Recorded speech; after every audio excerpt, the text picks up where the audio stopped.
ਇਹ ਵੇਖੋ ਦੀ ਅੱਖਾਂ ਖੋਲ ਕੇ ਸਹੀ ਹੈ ਤੁਹਾਨੂੰ ਤਿਆਰ ਕੀਤਾ। ਮੈਂ ਕਹਿੰਦਾ ਬਹੁਤ ਅੱਛਾ ਜੀ, ਮੈਨੂੰ ਲੱਗਦਾ ਛਿੱਤਰਾਂ ਦੇ ਲਾਇਕ ਹੋ ਗਿਆ ਮੈਂ।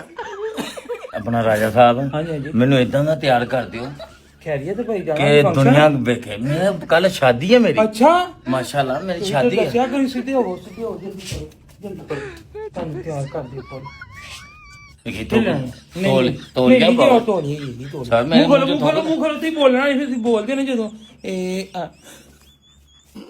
ਬਾ ਬੋਲਣਾ ਨਹੀਂ ਤਾਂ ਰੰਗ ਚਿੱਟਾ ਹੋ ਜਾਏਗਾ ਬੱਕੇ ਸੁਰਖੀ ਦੇ ਹੋ ਜੀ ਸੁਰਖੀ ਉਹ ਕਿੰਨਾ ਕੀ ਚਿੱਟਾ ਜੇ ਬੋਲਣਾ ਨਹੀਂ ਭਾਈ ਤੁਸੀਂ ਬੋਲਣਾ ਨਹੀਂ ਆ ਇਹ ਮੌਤ ਦਾ ਫਰਿਸ਼ਤਾ ਲੈ ਗਿਆ। ਨਹੀਂ ਜੀ ਨਹੀਂ ਰੰਗ ਚਿੱਟਾ ਕੱਲ ਵਿਆਹ ਵਾ ਭਾਈ ਦਾ ਤੇ ਮੈਂ ਕਹਿੰਦੀ ਫੁੱਲ ਰੰਗ ਚਿੱਟਾ ਹੋਣਾ ਚਾਹੀਦਾ। ਦੁਲਹਨ ਵੇਖੇ ਤੇ ਪਰੇਸ਼ਾਨ ਵੇਖ ਕੇ ਡਿੱਗ ਪਵੇ ਬਾਅਦ ਚ ਤੁਸੀਂ ਮੂੰਹ ਧੋ ਤੇ ਤਵਾ ਨਿਕਲ ਆ ਕਹਿਣ ਕੇ ਚੰਨ ਕਿੱਥੋਂ ਲੈ ਆਇਆ। ਹਾਂਜੀ ਹਾਂਜੀ ਹਾਂਜੀ ਹਾਂਜੀ